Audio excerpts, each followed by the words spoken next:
ભાઈનો પ્રશ્ન છે તો આ કુંડલીની જાગૃતિ માટે ધ્યાનનો સરળમાં સરળ ઉપાય કયો? તમારો ધ્યેય શું છે? ધ્યેય શું છે? મનની પરમ શાંતિ મનની પરમ શાંતિ મેળવવાનું. મળે તો છે ને થોડી ઘણી તો મળે છે પણ પરમ જોઈએ છે. તો સદ ધ્યાન માંગો છો કે કુધ્યાન માંગો છો? સદ ધ્યાન. સદ ધ્યાન થી મોક્ષ થાય અને તમારી શાંતિ એકલી જ જોઈએ છે, મોક્ષ જોઈતો નથી ને. કુધ્યાન થી રઝળપાટ થાય સંસારમાં, સદ ધ્યાન થી મોક્ષ થાય. તો શાંતિ માટે ધ્યાન ની જરૂર નથી, એકાગ્રતા ની જરૂર છે. શું છે? એકાગ્રતાની. કે જેને નિર્વિચાર દશા થોટલેસ માઇન્ડ થાય તો કે છે કે શાંતિ થાય. નિર્વિચાર માઇન્ડ નો સ્વભાવ જ વિચાર કરવું છે, એનો સ્વભાવ જ છે. શું છે? મનનો ધર્મ વિચાર કરવાનો છે. આ દેહ નો ધર્મ શું છે? ભૂખ લાગે, તરસ લાગે, થાક લાગે, સમજ ને? એવો એનો મનનો ધર્મ જ વિચાર કરવાનો છે. અને વિચાર ધર્મ છોડાઈને શું કાઢશો? સ્વાદ, ફાયદો શું કાઢશો?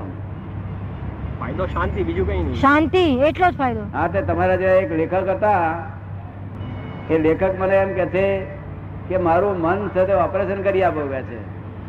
મેં એમને કહ્યું મન ઓપરેશન કરીને શું ફાયદો થશે? પછી શાંતિ મારે બહુ રહેશે. આ મન જ ઉપાધિ કરે છે કે છે. એટલે મેં એમને કહ્યું મન ઓપરેશન કરવું હોય તો તમે એક પેપર ઉપર તમે મને સાક્ષી રૂપે આપો, 4-5 માણસની સાક્ષી કે બધાને સાક્ષી. હું તમને કહું છું મારું ઓપરેશન કરો. કે એમાં કેમ જવાબદારી છે? મેં કહું મારે મનની જવાબદારી તો બહુ ને, હું ઓપરેશન કરી નાખું પછી તમે એબસન્ટ માઇન્ડેડ થઈ જશો. શું કહ્યું? તમે સમજ ને? આ બધું કરશો નહીં નોંધણમાં, એબસન્ટ માઇન્ડ થઈ જાય. આ મન જ મોક્ષે લઈ જશે. આ મન તો એને હાથે કરવાનું. સમજ પડે ને? મન બગડેલું સુધારવાનું ખરું, પણ એને કઈ ભાગી નહીં નાખવાનું અને ફ્રેક્ચર નહીં કરી નાખવાનું. સમજ પડે ને? મન મોક્ષે લઈ જશે.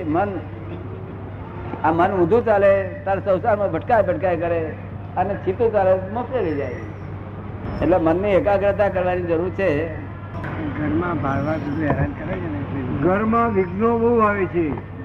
એમાં ઘરમાં વિઘ્નો બહુ આવે છે. વિઘ્નો બાળવા હેરાન કરે છે, મારવાની ધમકી આપે. બાળવા છે એ હેરાન કરે છે, મારવાની ધમકી આપે છે, દાદાગીરી કરે. તો શું કરવું? એનો પ્રશ્ન શું કરવો? આપણે તો બોલતા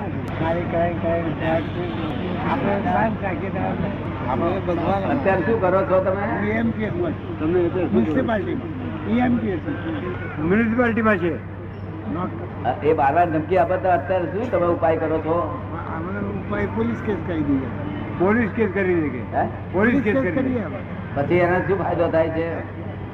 ફાયદો નહીં. હવે અમે કોર્ટ લડ્યા, અમે હારી ગયા, જીતી ગયા. એટલે અમે તો કોર્ટમાં કેસ માંડ્યો, એમાં એ હારી ગયા, જીતી ગયા. પછી હેરાનગતિ કહેવાય. તો શું કરવું કે? દાદા ભગવાન નું નામ કાલથી બોલવા મળે છે પાછો. આપણે ભગવાન નામ દઈએ દાદા ભગવાન છીએ. દઉં છું ને, દાદા ભગવાન. નવરાશ નો ટાઈમ હોય બધો સટલો બોલો, તમારું કલ્યાણ થઈ જાય, તમારું ઉકેલાય. બોલો અત્યારે બોલો. દાદા ભગવાન નો જય જયકાર. કલ્યાણ, જય જયકાર. દાદા પ્રશ્ન છે મનુષ્ય જન્મ ક્યારે મળે? એને દેખાડી વિધિ કરાવે. મનુષ્ય જન્મ ક્યારે મળે? દાદા ભગવાન નમસ્કાર કરું છું. બોલો. તે મળતા આપણું દાદા ભગવાન નમસ્કાર કરું છું. બોલા કરો. દાદા ભગવાન નમસ્કાર કરું છું. દાદા ભગવાન નમસ્કાર કરું છું. બોલા કરો. અહીંયા મંત્ર લખી આપજો, તાળી મંત્ર. ઘેર જઈને બોલાય જાય. આત્મ સાક્ષાત્કાર પુરુષના લક્ષણો. જેમ ડાક્ટર હોય, એમડી હોય, આત્મ સાક્ષાત્કાર પુરુષના લક્ષણો કયા? જે પુરુષને આત્મ સાક્ષાત્કાર થયો હોય એ પુરુષના લક્ષણો કયા? વિનય ઉત્પન્ન થાય. વિનય વિનય ગુણ ઉત્પન્ન થાય. અને પરમ વિનય થાય એટલે મોક્ષ થઈ જાય. પરમ વિનય થયો એટલે આત્મજ્ઞાન થઈ જ જાય. પરમ વિનય થવું જોઈએ. પરમ વિનય કોને કહેવાય? દીપક ને કહો કેસેટો. હું તમારી જોડે અવરું બોલું તો તમે અવરું બોલો. જો હું અવરું બોલું તો તમે અવરું બોલો, એમ પરમ વિનય કહેવાય. અત્યારે તમે મારી જોડે અવરું બોલો તો હું તમારી જોડે અવરું બોલ્યા કરીશ. તમારે જે ગાળો દો ને તો હું અવરું બોલીશ. કારણ કે તમે તમારી સમજણ પ્રમાણે કર્યા કરો, હું મારી સમજણ પ્રમાણે કર્યા કરીશ. સમજણ નો ભેદ છે ને. તમે સમજ પડે ને? સારો પ્રશ્ન છે, બહુ સારો પ્રશ્ન. પેલા એ પ્રશ્ન કે કાકા ભગવાનનું ભજન થતું હોય ત્યારે રડવાનું આવે, ભગવાનનું ભજન થતું હોય ત્યારે હસવાનું આવે, રડવાનું આવે, પણ એમાં સ્થિરતા નથી આવતી. તો એવી સ્થિરતા કેવી રીતે આવે? સ્થિરતા શેમાં રહે છે તમારે? સ્થિરતા શામાં રહે છે? સ્થિરતા સ્થિરતા શેમાં રહે છે? સ્થિરતા ભગવાનનું ભજન થતું હોય તો ભગવાનનું થતું હોય. ને એ પૂછે છે કે એ સિવાય આપને સ્થિરતા શેમાં રહે છે, બીજા શેમાં સ્થિરતા રહે છે એમ પૂછે છે દાદા. સ્થિરતા કે જોડે કે સ્થિરતા ભાઈ કઈ વધવું કે રડવું કઈ ના આવે, એ એવું કે ક્યારે રહે છે? આમાં સ્થિરતા રહે છે? નથી રહી નથી, સ્થિરતા રહી નથી. ભજનમાં રહે ભજનમાં રહે છે. હે? કૃષ્ણના કે કોઈ અવતારી પુરુષના ભજન થતા હોય તો એમના દેહના એમાં હોય તેવું સ્થિરતા રહે. નિધિ ધ્યાસનમાં નિધિ ધ્યાસન હોય તો એમાં સ્થિરતા રહે. તો એ નિધિ ધ્યાસન હોય એમાં સ્થિરતા રહે. બરોબર ને? મીરા હોય, નરસિંહ મહેતા હોય કે કૃષ્ણ હોય, નિધિ ધ્યાસનમાં ભગવાનમાં રહેતી નથી. ભગવાનમાં રહેતી નથી. ભગવાનમાં રહે છે, ભજનમાં રહે છે. ભજનમાં રહે છે, ભગવાનના ભજનમાં રહે છે. ભગવાનના ભજનમાં રહે છે. આપણે ભગવાનમાં રહેતી નથી ને? ભગવાનમાં નથી ને તમે કામ સ્થિરતા રહેતી નથી. ભગવાનની ભક્તિ કરતા તે દરમિયાન રહે છે. ભગવાનની ભક્તિ ચાલતી હોય તે દરમિયાન રહે છે. હા. તે કઈ સ્થિરતા રહેશે ને? બધી વાતો ને? સરસ. જોવા છે. કઈ ચાલતું નથી. આગળ કઈ ચાલતું નથી. પછી બધું જાણવાની કઈ જરૂર નથી. બહુ જાણવાની શું જરૂર? નહીં શાંતિ રહે ને? નહીં રહેતી તમને પૂરેપૂરી રહેશે ને? પછી શી જરૂર આપણે? આ છોકરાએ પ્રશ્ન પૂછો વારવાર. એ પ્રશ્ન વાંચવા આ પડશે. ભાઈ પૂછે છે કે મનુષ્ય જન્મ ક્યારે મળે? આ ભાઈ પૂછે છે. તે મળે તો આપણું પ્રથમ કર્તવ્ય શું? જો મળે મનુષ્ય જન્મ તો પ્રથમ કર્તવ્ય શું? તો મળ્યો હોય તો ખરી વાત ખાતરી જ છે ને? હવે કર્તવ્ય શું એટલું જાણવાની જરૂર. જો બહુ જાતની પુણ્ય ભેગી થાય તો મનુષ્ય થાય પાછું. તેમાંથી આપણે કર્તવ્ય શું? તો કહે છે કે યુવાની હોય ત્યાં સુધી સમાજ સુધારવાનું કે પરમ તત્વ બે પ્રાપ્તિ કરવાની તમને ઈચ્છા છે તો પરમ તત્વ કરવું પ્રાપ્ત કરી એના જેવું સમાજ સુધારો ઊંચા ઊંચો સમાજ સુધારો થાય. અને સમાજ સુધારાથી પરમ તત્વ નહીં થાય. અને પરમ તત્વની પ્રાપ્તિ કરતા સમાજ સુધારો થશે. બરાબર ને? શું પૂછવું છે બીજું કહો? પરમ તત્વની પ્રાપ્તિ કરવાની તૈયારી કરો.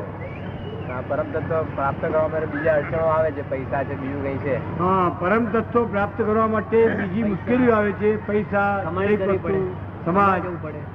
એમાં પૈસાની જરૂર નથી. એટલે જરૂર નથી એ તો બરોબર છે, પણ આપણે કમાવું ખાવું પીવું ક્યાં કેવી રીતે કરવું? આપણે કમાવું ખાવું કેવી રીતે? પછી કમાવા જવું પડે. નિર્વાહ માટે કમાવા જવું પડે. એ જો જોઈએ ને એ કાર્ય પણ કરવું પડે ને. મોઢામાં કેટલા દાંત છે? 32. 32. એ કોને મોકલ્યા? ભગવાને. ભગવાને લઈને નતા આયા ને? ત્યાંથી લઈને આયા નતા ને? અહીં આયા પછી આયા ને? તો તીકડે એને મા બાપ ના વિશ્વાસ હોય ખરો મારા છોકરા દાંત આવશે એવું વિશ્વાસ ના હોય? હોય કે બધા મા બાપ ને વિશ્વાસ હોય છોકરા દાંત આવશે. બે આવે તાર કે બીજા આવશે. બે આયા પેલા. એવી રીતે આ કઈક વિશ્વાસ રાખવા જેવું છે આ જગત. આટલો બધો અવિશ્વાસ. જયારે દાંત એની મોકલે છે બધી હિસાબ ગોઠવીને લાયા છો. ફક્ત તમારે કામ કરે જવાનું છે. શું છે? તમારે કામ કરે જવાનું છે. તો બધું તમારું લઈને આવ્યા છે. એટલે ફિકર ચિંતા કરવાની જરૂર નથી.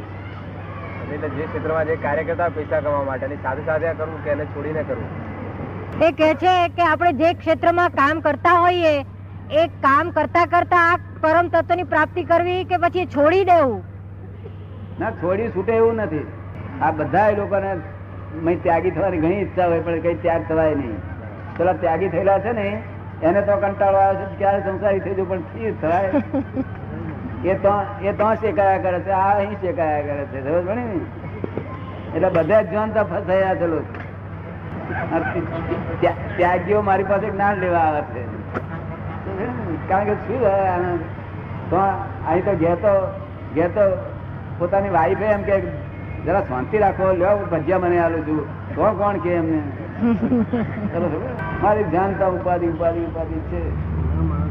તત્વનું જ્ઞાન થઈ જાય ને તત્વ મળી જાય થઈ ગયું. ઘણા માણસો દાંત છે છતાંય ભૂખમરો છે. હે? ઘણા માણસો દાંત છે હા. છતાંય ભૂખમરો છે. દાંત છે છતાં? છતાંય ભૂખમરો છે દેશમાં. એ દાંત હોય પણ ભૂખમરો છતાંય પણ મારું કહેવાનું કે એ દાંતના હિસાબે એને કંઈક નું કંઈક મળ્યા કરે છે સાથે ગમે તે રીતે ભૂખ ભીખ માગીને ગમે તે રીતે પણ એને મળ્યા કરે છે. એ તો આપણા લોકો એમ કે છે કે આ ભીખ માગે છે. ભગવાન એવું નહીં કહેતા ભીખ માગે છે. એ તો એમ જ કહે છે ના શું લે છે શું કે છે નહીં, છતાંય ઘણાને એ નથી મળતું. હે? છતાં ઘણાને એ નથી મળતું. હા, એ તો દંડ છે ને એને ગુનો કર્યો ને દંડ શિક્ષા તો હોય છે ને ખબર ને બધા કઈ ગુનેગાર નથી એવું કઈ એડ્રેસ દેખાતું નથી. એનો દંડ હોવો જ જોઈએ નહીં તો પછી એની ભાવના આવડી ફરે જ નહીં. એ કુદરતી દંડ છે. દાદા ભગવાનને મેં દર્શન કરવાની ભાવના રાખેલી ઓફિસમાં. એ દર્શન કરવાનો મને લાભ મળ્યો. એ તો મોક્ષની ભાવના રાખી સચ્ચિદાનંદ જય સચ્ચિદાનંદ. એ કે મેં ઓફિસમાં દાદા ભગવાનનું દર્શન કરવાનો ભાવ કરેલો. હા તે દર્શન થયા. હવે મોક્ષનો ભાવ કરો મોક્ષ મળે. હા મળે કેમ ના મળે પણ તમે દાદા ભગવાન ક્યાં મળ્યા તમને મેં એ પેલા કરી ગયો પહેલા સાપુરમાં પહેલા સાપુરમાં જોયા હતા. હા પછી હવે પછી મેં જોયા હતા પણ તમારો ભાવ થતો હતો દર્શન કરવાનો. જોયા નહોતા પણ ભાવ થતો હતો. હા પણ હવે જોયા તમે ન આ દાદા ભગવાન આ તો એમ પટેલ છે ભાદરવી ગામના પેલા ભાઈ પૂછ્યું